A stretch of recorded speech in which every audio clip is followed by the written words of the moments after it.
lost in a London fog, uncertain whether the figures looming around you are real or creatures of your imagination.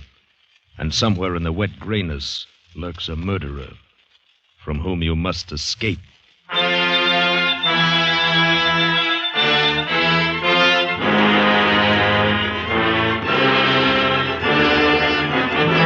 Escape, produced and directed by William N. Robeson, and carefully contrived to free you from the four walls of today for a half hour of high adventure.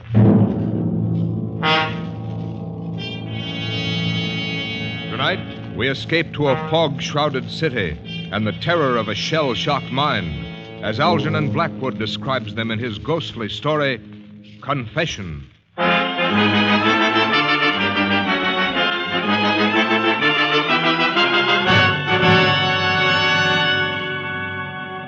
There was no doubt about it.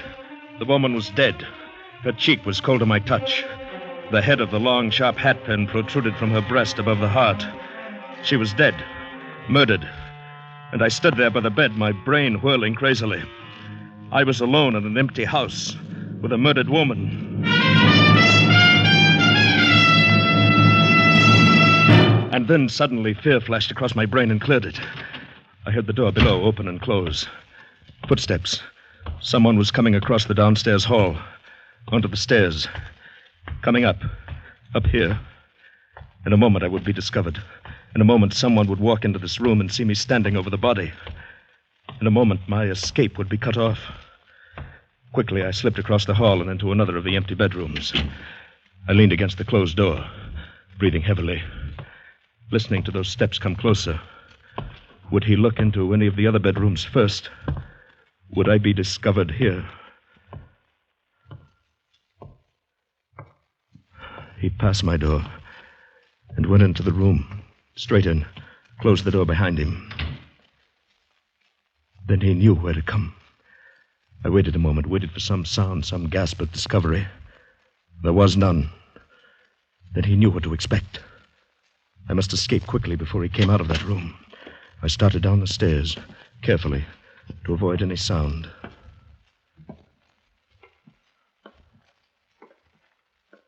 And suddenly the door of that room opened. The beam of a flashlight searched down the hall. I took the stairs 3 at a time, burst open the front door, and fled into the street, fled into the sanctuary of the fog.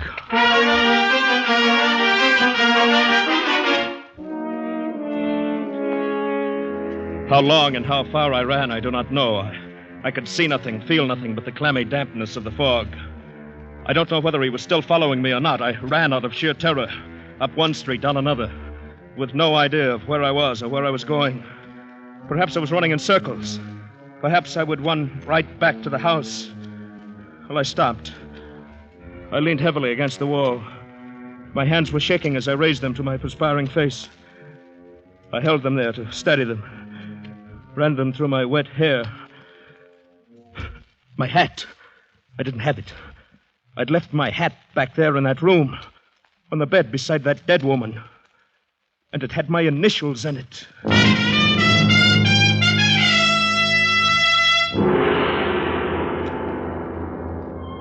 Nearby, a street lamp formed a fuzzy ball of yellow in the enveloping murk. And now a figure loomed suddenly beneath it, just as she had materialized so short a time ago under another streetlight. Or was it the same one? Was it she again? Was it he, the one who was following me? Was it real at all? Perhaps it was only a creature of my madness. My dear sir, you're ill. I... Oh, here, old fellow, let me help you. Why, you're almost ready to fall. Yes, sir. Thank you. Here, just lean on my arm. Yes. You are real, aren't you? Real? I don't understand. I say, you're very near collapse, you know. And I happen to be a doctor. Luckily, too, you're just outside my very house. Come in for a moment, won't you? Why, you're very kind. Yes, I will, if it's not too much trouble for you. None at all, my dear chap. Please do.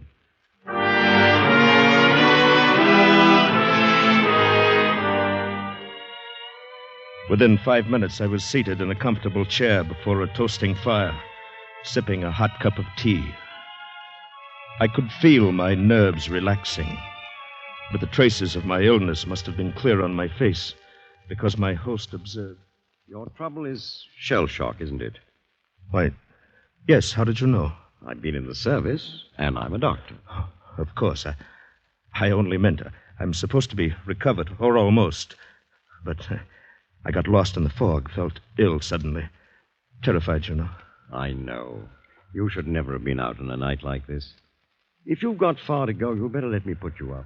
You're very kind indeed, but I don't want to be any trouble. Oh, no trouble at all. I'd like to be of help. It's the least we veterans can do for each other.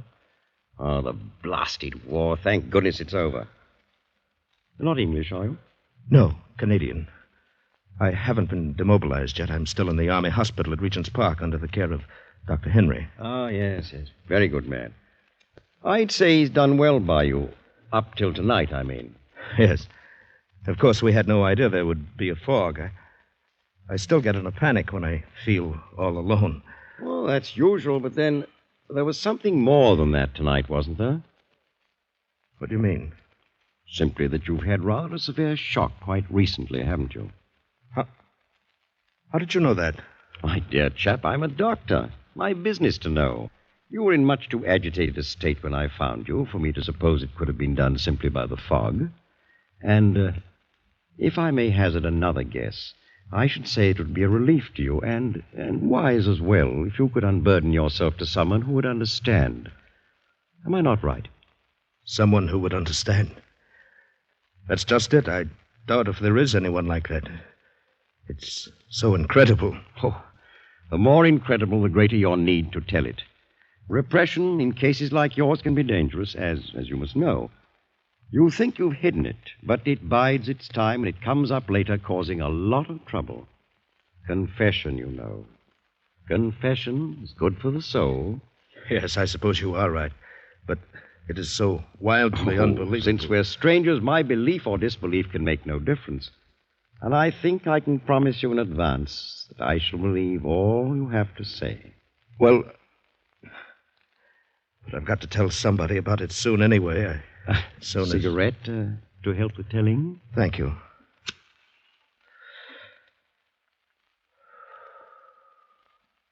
Thank you. Well, I'd better start back at the very beginning of the adventure, then. It started today at the sanitarium. I've been there for some months, and today, when Dr. Henry called to check on me, I knew... Well, young man, you're as fit as a prize heifer and twice as frisky. The diet here must agree with you. I have no complaints, Doctor, but if I'm well again, then I'd like to get back into circulation. Will you listen to him, nurse, rushing things as usual? You'd think he didn't like us here. The way he bothers us to let him go into town, I'm sure of it, Doctor. He's getting so healthy, he's bursting at the seams. There, you see? How about it, Doctor? Can't I just have a day or an evening in town? What's the great attraction in that dirty place? Some girl, no doubt? Well, yes, that is in a way. I met her in France. She's a Red Cross girl.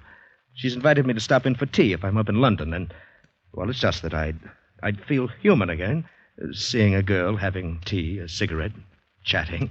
That's all. Young man, I not only approve of your day in town, I'm prescribing it. It'll do you good. You've got to start getting used to society again anyway. And you think I can manage it alone? Why not? You get around the neighborhood by yourself well enough, don't you? There's nothing so very different about London. Certainly nothing to be afraid of. No, of course not. Call the young lady and find out the directions, where to get off the underground, what turns to take, and so on. Go in the daytime, return before dark. No danger of getting lost. Should be simple. Nothing to it. Do you good. Then this means I'm getting better.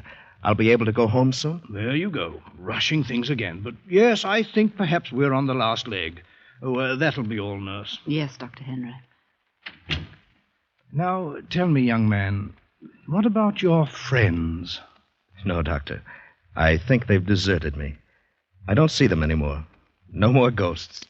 No more dead comrades stopping in for a chat. Good. For how long now? Oh, several weeks at least. I can hardly remember when I last saw one. Thought you saw. Yes, thought.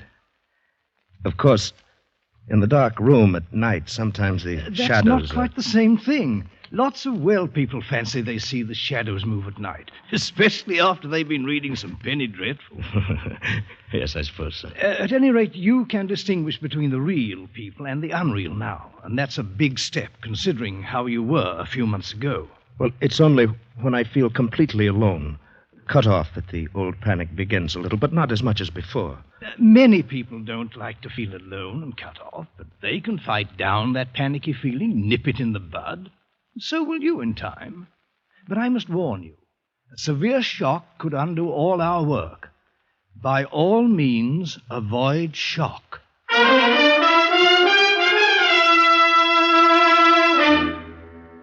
Avoid shock, he said.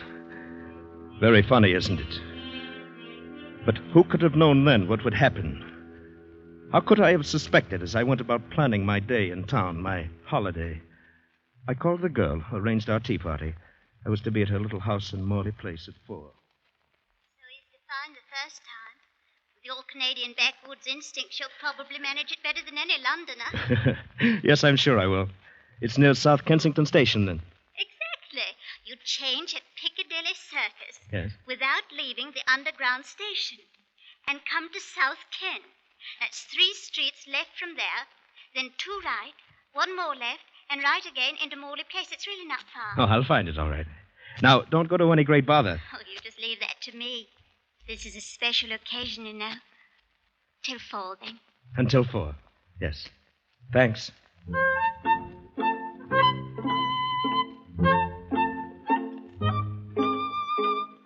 And so it all started out as a cheerful adventure.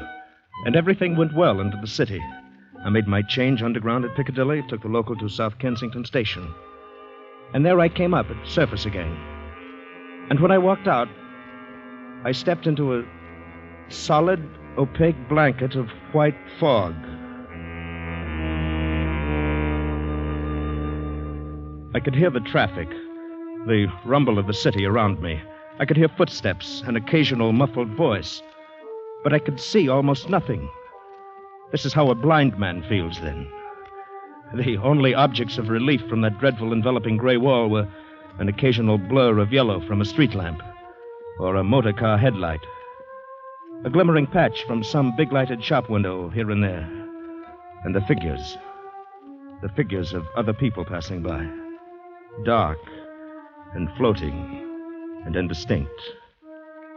Or were they people? Might they not be those phantom figures again, just like the ones that haunted me before I went into the sanitarium? Ghostly, blurred figures of dead comrades from Dunkirk and Abbeville and the mud of Belgium. Ah, here comes another one. I can hear his cane tapping. Look closely now, make sure. There. He looked real enough, didn't he? They are real, I'm positive of it, and I'm not alone. They're all around me. But even as I told myself this, the old panic was growing inside. Here now, old fellow, you've got to get hold of yourself. Next one comes along, speak up. Speak up to him. Ask him the way to Morley Place. Ask, can you put me on the trail to Morley Place? Just like that. You'll see. Here now. Here he comes. Ask away. Beg pardon. Can you put me on... I say, is this right for the tube station, do you know? I'm utterly lost. I want South Kensington. Why, yes, I have just come from there. Straight along, I think. Oh, thanks awfully. Oh, but I say, can you put me on the trail to Morley Place? He's gone. Well, no matter, he was real enough. He spoke up like a real person, all right. Maybe the next... Oh, I say, I beg your pardon. Oh, I'm frightfully sorry. I didn't see you and you standing still. I'm afraid I must be lost. Can you direct me to Morley Place? Oh, dear, I think you've missed your turning. You'll have to double back a street and maybe 2 and take the first turn to the right and go 1 street and then double back 2 and then left again, then you'll come to. I say, thanks. That was first right and then... She's gone. Disappeared. Like a ghost.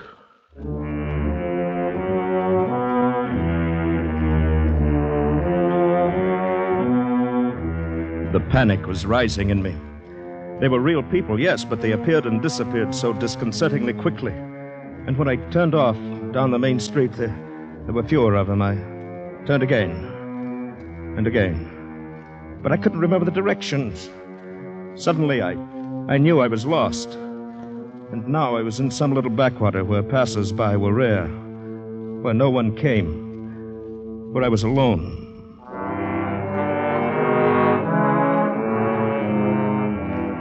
Now the panic swept over me. I stumbled on a curb. My cane swept empty air. I fell to the icy pavement. I was shaking so that I couldn't rise to my feet. I crawled across the open space of the street on my hands and knees. Only when I crossed the curb and felt a warm wall could I stand up again. And then I stood there, shaken and frantic. Morley Place must be very close, the little Red Cross girl waiting with her warm fire and hot tea. But where? Where?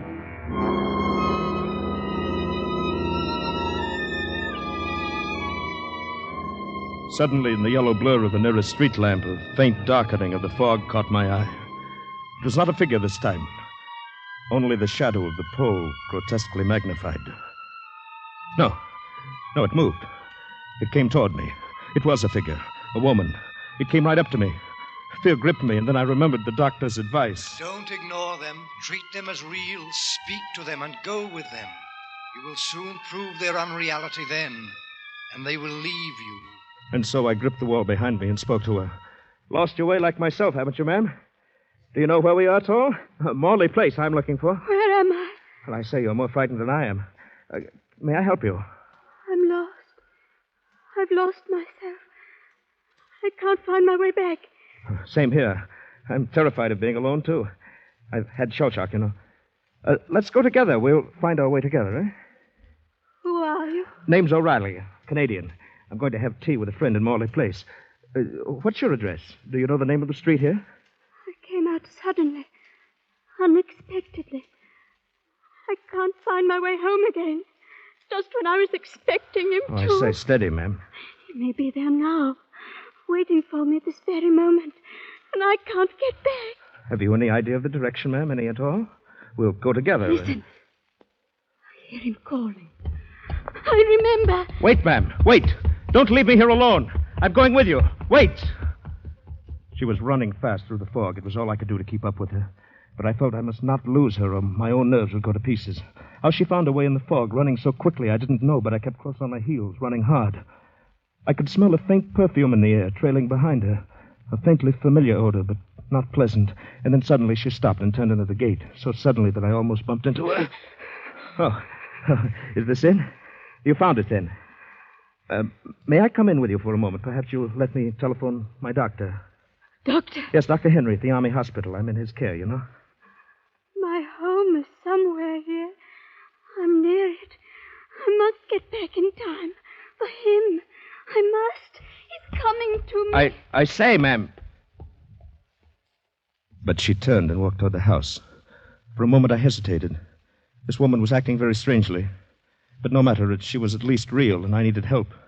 Quickly, I followed her up the steps across the porch. The door was ajar. She slipped through, and I followed into the dark house. It was so dark inside, I couldn't see anything at first. I stopped, groping. But she went on quickly, easily, as if she knew the way. She was ignoring me completely. I heard her steps cross the hall, go up the stairs quickly. I waited and listened. She walked along the hall upstairs.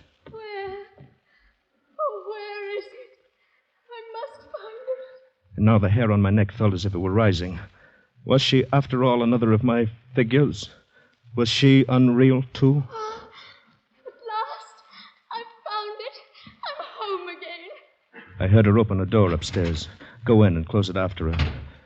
Then there was silence, profound silence. And I was alone in a dark, unoccupied house. The white-covered furniture in the hallway loomed like ghosts. And there was no sound. I felt my panic coming back. But she was upstairs. And at least she was companionship.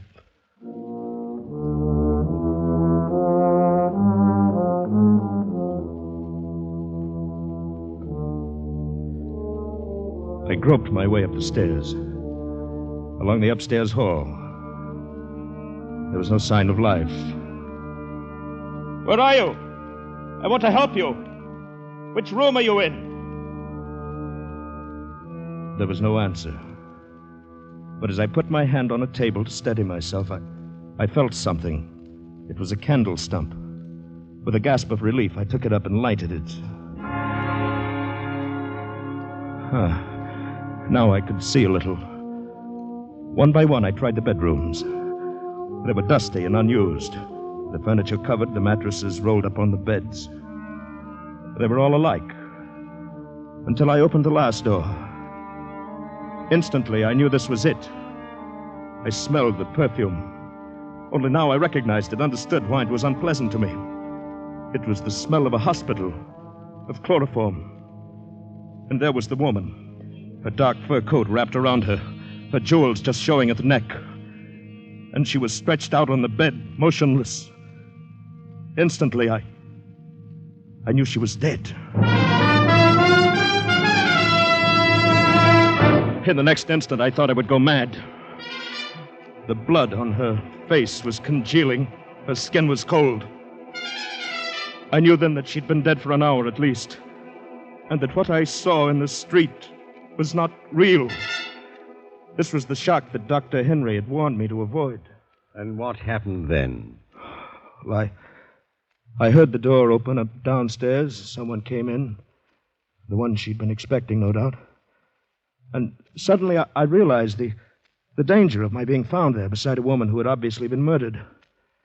Well, I slipped into another bedroom, and when he went into that room with her, I slipped out and crept downstairs. I stumbled, and he heard me, and I came out. I ran down and out into the fog, into the street and away. How long I ran or where, I don't know. When I was exhausted, I stopped. And then you came and found me. Well, what do you think? A tall tale, isn't it? Yes. Strange, but not incredible. I see no reason to disbelieve anything you've told me. Things equally remarkable, equally incredible, happen every day in a big city. I know from personal experience. Oh, I could give you many instances. But the woman, I saw her, and yet she was already dead. Such things are hard to explain, perhaps cannot be explained, except, of course, your mind in its present state may still play tricks on you. Perhaps you saw a woman in the fog and followed her. You may have missed her and only thought you saw her go into that house. But what about the dead woman? She was real enough. Perhaps, perhaps not. She, too, may have been just fantasy. You may never have left the street. No, I'm sure of that, at least.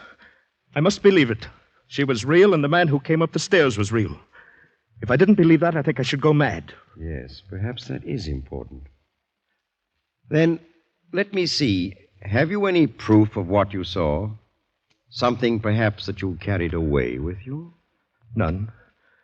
But wait. I left something there. My hat. I left it on the bed beside her body. My initials were in it. Ah? And so, if it was all real, I shall be getting a visit from the police one day soon. Perhaps. And then I'll know. And I'll be charged with murder. I don't think so. You think the police would believe this fantastic story? As I told you, many strange things happen in a city like this. For instance, I knew of a similar case many years ago. Strangely similar case. Almost a coincidence. Would you like to hear it? Yes, I suppose so. It happened during the last war.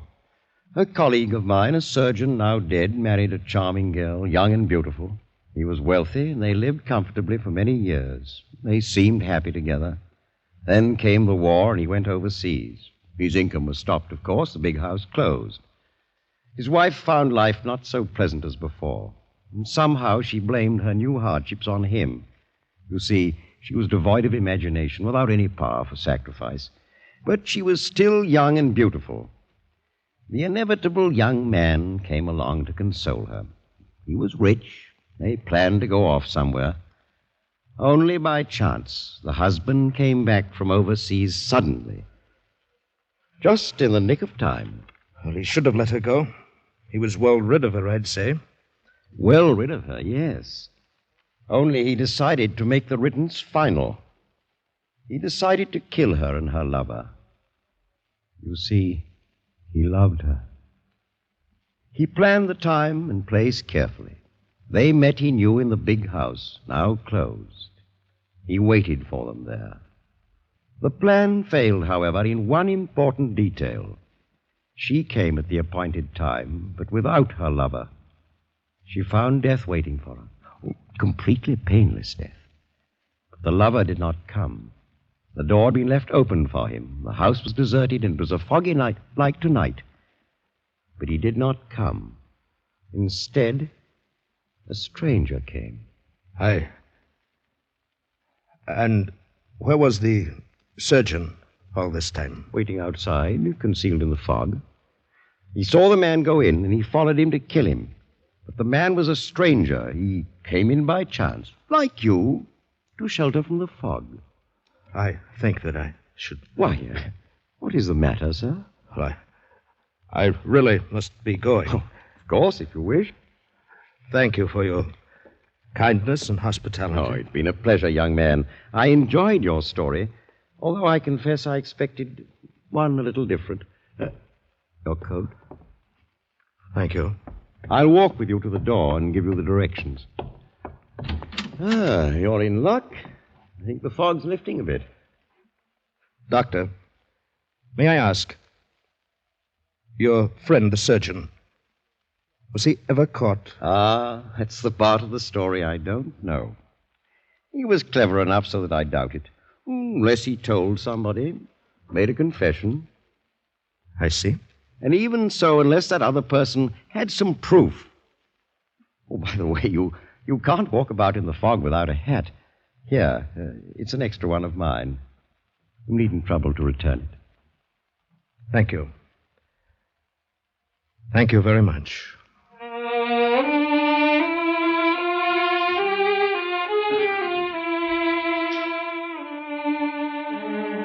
I went out of his consulting room with the hat on my head. In 10 minutes, I was at the tube station. It was only there that I permitted myself to take off the hat and look at it. It was my own. The hat I had left on the bed beside the dead woman.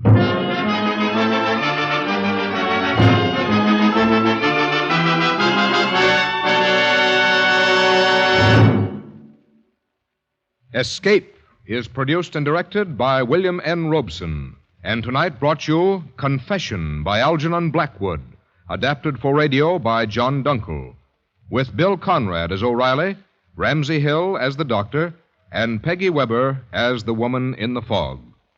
Music was conceived and conducted by Cy Feuer. Next week... You were trapped in the dark maze of the native quarter of Mozambique.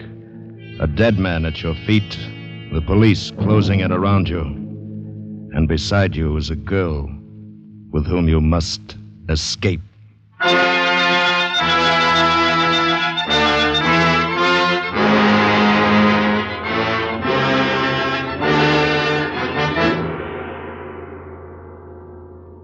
Next week, we escape with Percival Gibbons' fast-moving adventure, Second Class Passenger. Good night, then, until this same time next week, when again we offer you Escape.